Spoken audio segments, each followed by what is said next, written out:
These brothers religiously refused to move out in spite of court rulings. The caravan, as the compound, was popularly known, became a breeding place for vice and corruption. The city government was able to evict the squatters only on December 20, 1958, 5 days before Christmas. Is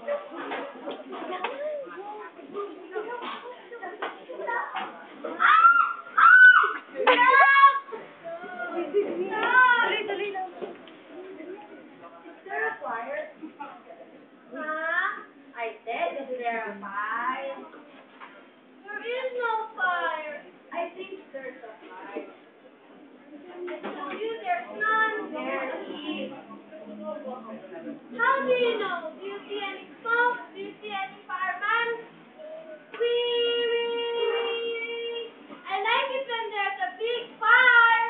If there's no fire, why are they putting those things out? We are being thrown out. Who told you? My daughter. Who's gonna throw them out? The government. What is the government? I don't know. You did ask your mother. I forgot to ask her. Why the government gonna throw us out? Because it owns this. But this is ours.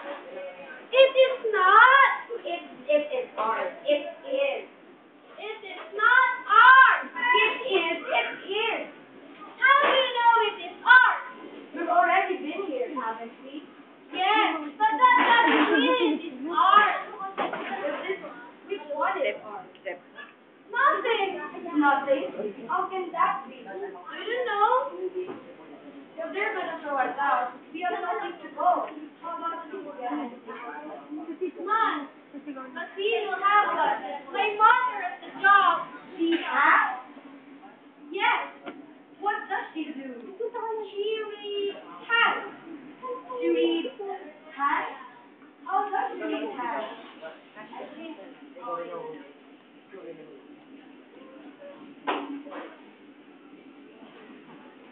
I don't know.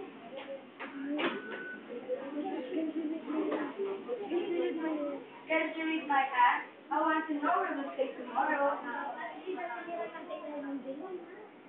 No, she can read her hat. Why not? Because your hat is small and dirty. Besides, she only reads men's hats. Only men's hats? Why? Because they are big and easy to read. How does she read hats? Does she read the comic? I don't know. You don't know? Don't you watch her? No, I don't. Why not? My mother closes the door, and she lets me go out and play. She closes the door? How can she read in the dark? I don't know, but she can. Don't you ever see? No, I don't. Why not? She'll pick me up. What's that? What's happening there?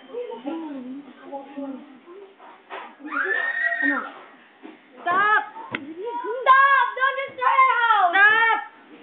Stop! Let's take a look! I can't. Why? My father told me to stay here and not to go anywhere. And I'll just go by myself. No! Don't! Don't leave me. Why? I'm afraid. Afraid of what? I don't know. And how can we find out what's happening? Let's not find out anymore. Sorry. I want to see! I can see it from here! What do you see? The man is coming to the hammers! The policemen are trying to catch him! Now they've got him!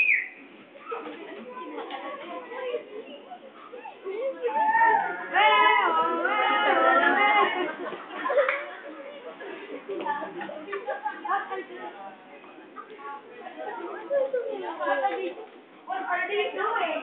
They're catching him. That's my father. Your father?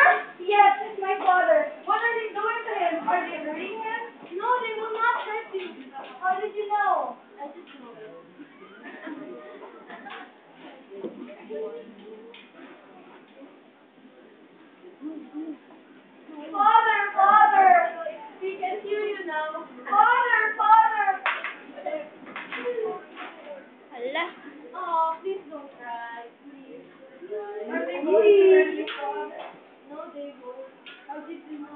I just know it. Puro na lang ganun.